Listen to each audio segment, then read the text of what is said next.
الحمد لله نحمده ونستعينه ونستغفره ونعوذ بالله من شرور انفسنا ومن سيئات اعمالنا من يهده الله فلا مضل له ومن يضلل فلا هادي له واشهد ان لا اله الا الله وحده لا شريك له واشهد ان محمدا عبده ورسوله اما بعد فاعوذ بالله السميع العليم من الشيطان الرجيم وزكريا إذ نادى ربه رب لا تذرني فردا وأنت خير الوارثين فاستجبنا له ووهبنا له يحيى وأصلحنا له زوجه إنهم كانوا يسارعون في الخيرات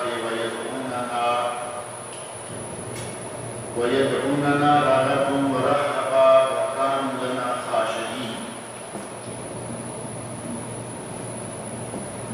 سورۃ الانبیاء کی یہ دو ایک آیات جو میں نے آپ کے سامنے پڑھی ہے،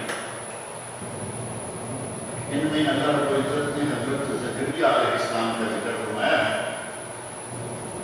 اور حضرت زکریا علیہ السلام بے اولاد تھے، ان کی کوئی اولاد نہیں تھی، اسے لا ولد بھی کہا جاتا ہے، لا ولد ہے، اولاد نہیں ہے، اور بہت عمر ہو گئی، لمبی عمر ہو گئی، بڑھاپا ہو گیا، اور صرف لمبی عمر ہی نہیں، بڑھاپا ہی نہیں، بلکہ جیسے آج میڈیکلی بتا دیا جاتا ہے کہ اس عورت کے یہاں بچہ نہیں ہو سکتا، یہ باتیں پہلے بھی بتاتے تھے لوگ، بھائی یہ آنچ ہے، اس کے یہاں بچہ نہیں۔ حضرت زکریا علیہ السلام کی بیوی کو بھانج قرار دیا جا چکا تھا کہ یہ بھانج ہیں، یہ بچہ پیدا کرنے کی صلاحیت نہیں رکھتی، اور حضرت زکریا ہوئے طویل عمر، اور واقعہ پیش آ گیا حضرت مریم کا، اور یہ کوئی تفصیل نہیں ہے، وہ پہلے تفصیل کیونکہ قرآن کریم میں گزر چکی ہے، پہلے سورہ آل عمران میں آیت 38 سے لے کر 41 تک، اور سورہ مریم آیت 1 تک 15 یہ واقعہ ہو چکا ہے کہ مریم علیہ السلام کو اللہ رب العزت اپنی طرف سے رزق مہیا کر رہا ہے۔ یہ کھانا وانا لے کے جایا کرتے تھے، اور دیکھا کہ مریم کے پاس وہ پھل پڑا ہوا ہے جو آج کل یہاں ہمارے پاس نہیں ہے، یہ کہیں جاتی نہیں، ہمارے قریب مارکیٹ میں یہ پھل ہے نہیں، بے موسم، اس علاقے کا پھل آج کے موسم میں نہیں مل رہا، اور اس وقت جو آج کے کولڈ اسٹوریج والے ہیں وہ تھے نہیں کہ سارا سال کی ایک چیز ملتی رہے۔ اس کے باوجود اس کے پاس پھل دیکھا تو پوچھا من ان لک ہذا، مریم یہ تجھے کہاں سے ملا؟ تو انہوں نے کہا کہ مجھے میرے رب نے بھیجا۔ اب حضرت زکریا علیہ السلام چونکہ عام انسان نہیں بلکہ نبی بھی ہیں، عام انسان متقی پرہیزگار، اس کا اللہ کی ذات پر بڑا توقع ہوتا ہے، یہ تو ساتھ میں نبی نہیں، متقی پرہیزگار متوکل اللہ نبی ہیں۔ جب یہ دیکھا کہ مریم کے پاس بے موسم کا پھل موجود ہے تو خود یاد کیا کہ میں اب دعا اگر مانگوں اللہ سے تو بے موسم تو یقیناً ہے، میں بڑھاپے میں ہوں، اب اولاد مانگوں گا بے موسم ہے، میری بیوی بھانج ہے، میں دعا مانگوں گا اولاد کی تو بے موسم ہے، لیکن جو رب مریم کو بے موسم کا پھل مہیا کر سکتا ہے وہ مجھے اولاد دے سکتا ہے۔ اسی وقت کھڑے ہوئے اور دعا مانگی اللہ رب العزت سے، اور کہا رب لا تذرنی فردا وانت خیر الوارثین، اے اللہ تو بہترین وارث ہے، مجھے ایسا نہیں کہ میرا نام نہ رہے گا، میرا نام لینے والا نہ رہے گا، میرا بہترین وارث تو ہے، اور سب وارثوں سے بہترین وارث تو ہے، لیکن اگر مجھے میری اپنی اولاد مل جائے وراثت کے طور پر تو اس سے بڑھ کر کیا ہوگا، اے اللہ مجھے اکیلا مت چھوڑ،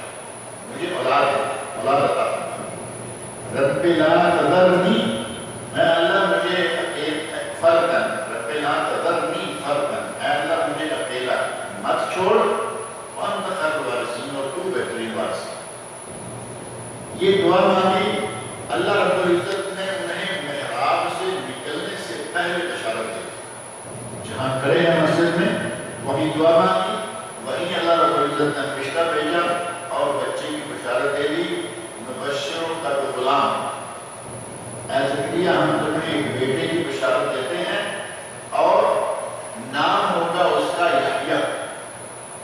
کا نام بھی اللہ رب العزت نے کو تجویز فرما دیا.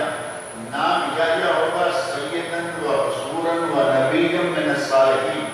سردار ہوگا، پاک دامن ہوگا، نبی ہوگا، نیک ہوگا، پاک باز. اللہ رب العزت جب کسی کو دینے پہ آتا ہے تو اس طرح دیر نہیں لگتی. اور یہ صرف حضرت زکریا علیہ السلام کے ساتھ نہیں ہے. ابراہیم علیہ السلام کو بڑھاپے میں جا کے بتانے، اسماعیل علیہ السلام بڑی عمر میں اللہ تعالیٰ نے عطا کیا، اور دیگر لوگوں کے آج تک کے لوگوں کے ایسے واقعات مل رہے ہیں کہ کچھ لوگوں کو اللہ بڑھاپے میں دیتا ہے. ابھی تھوڑے دن پہلے آپ نے ایک خبر پڑھی ہوگی 110 سال کی خاتون ہے، 110 سال کی یا 90 عمر سے، کسی کو پتہ یاد ہو؟ مجھے لگتا ہے کہ 100 میں سے یا 10 کم تھے یا زیادہ تھے. لوگ اس خاتون کو اللہ نے اولاد دے مطلب فوٹو کے ساتھ بچہ ماں وغیرہ. اب اگر یہ بات صرف فیس بک کی جھوٹ بھی ہو تو مان لیں، اس سے انکار نہیں کر سکتے کہ اللہ جب چاہے کسی کو اولاد دے سکتا ہے، اس کے ہاتھ میں ہے، کوئی مشکل نہیں. اللہ رب العزت نے کوئی واقعہ یہاں ذکر فرمایا وزکریا، اور زکریا میرے نبی زکریا کا ذکر کرو، اسے یاد کرو. اذ نادا، جب اس نے ندا کی یعنی پکارا اپنے رب کو. اذ نادا ربہ، جب اس نے ندا کی اپنے رب کو. رب اے میرے رب، رب اصل میں ربی ہے، اے میرے رب لا تذرنی فردا، مجھے اکیلا مت چھوڑنا. وانت خیر الوارثین، اور تو بہترین وارث ہے، تو سب سے بہتر وارث خود ہے، لیکن مجھے میری اولاد میں سے نسل میں سے کوئی وارث عطا فرما دے. فاستجبنا له، ہم نے اس کی دعا کو سن لیا، ہم نے اس کی پکار کو، اس کی ندا کو، اس کی دعا کو سن لیا. ووهبنا له یحییٰ، اور ہم نے انہیں یحییٰ عطا کیا. وہاں ہے کہ ہم نے اسے بیٹے کی بشارت کی، غلام کی بشارت کی، اور کہا کہ اس کا نام یحییٰ ہوگا، یعنی ہم نے نام رکھ دیا. یہاں سے دستہ ہے ووهبنا له یحییٰ، اور ہم نے انہیں بیٹا یحییٰ عطا کیا. وأصلحنا له زوجه، اس کی بیوی بھانج سے، اس کی بیوی کو پھر سے ہم نے بچہ پیدا کرنے کے لائق بنا دیا. اصلحنا یعنی جو ان کے اندر عیب تھا، جو ان کے اندر کوئی ایک فالٹ آ گیا تھا میڈیکلی، ہم نے اس کو صحیح کر دیا، اصلاح کر دی، اور وہ بھانج نہ رہے. اللہ رب العزت اگر کسی کو اولاد سے مارنا چاہے تو اس کے لیے مشکل نہیں ہے. کچھ لوگ میڈیکلی ادھر ادھر سے معلوم کرنے کے بعد مایوس ہو کے بیٹھ جاتے ہیں کہ سب ڈاکٹروں نے کہہ دیا ہے، لیکن بھانج عورت ہے، آدمی بوڑھا ہے، اللہ رب العزت نے اولاد عطا فرمائی. انبیاء کرام نے جب جب دعائیں مانگی اللہ نے سنی. یہاں ہے رب یاد کرنے پر فرتم اللہ وارث. دوسری دعا ہے رب ہب لی من الصالحین، رب ہب لی من الصالحین، اے اللہ مجھے نیک اولاد عطا. نیک اولاد اور صالحین مومن جمع مذکر کا صیغہ، نیک بیٹا، اللہ نے بیٹا عطا فرمایا. رب ہب لی من لدنک ذریۃ طیبہ انک سمیع الدعاء، اے اللہ مجھے نیک اولاد عطا فرما، تو دعاؤں کو سننے والا ہے. ربنا هب لنا من لدنک ذریۃ طیبہ انک سمیع الدعاء. اور ایک چوتھی دعا کی، 4 دعائیں مسلسل انبیاء کرام کی ہیں، صالحین کی ہیں، اور آج بھی اگر کوئی یہ دعائیں مانگے تو اللہ یقیناً اس کی دعا کو قبول کرتا ہے. ایک دعا ہے جس میں ہے میری اولاد کو اور میری زوجات کو میری آنکھوں کی ٹھنڈک بنا دے اور قرۃ عین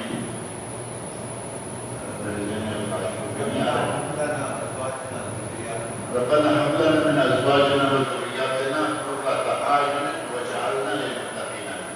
یعنی اے اللہ مجھے میری اولاد پر بھیج دیجیے. ربنا هب لنا من ازواجنا وذرياتنا.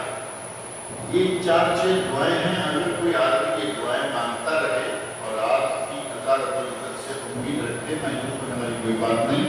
اللہ چاہے تو بڑھاپے میں بھی اولاد عطا فرما دیتا ہے. یہ اولاد مانگنے کی دعائیں، اور دعائیں کب قبول ہوتی ہیں، اوقات کہاں قبول ہوتی ہیں، مقامات کن لوگوں کی قبول ہوتی ہیں مستجاب الدعوات، اور کن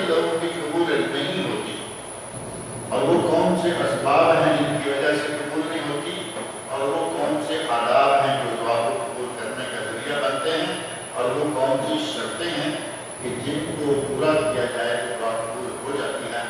یہ بڑے اختصار کے ساتھ ہم نے جو پیج ہیں 3 ہیں ہمارے ویب سائٹ پر موجود ہیں، اور اس موضوع کی دراصل ایک پوری کتاب ہے، آداب دعا کے نام سے کتاب میں شائع شدہ ہے اور ویب سائٹ پر موجود ہے۔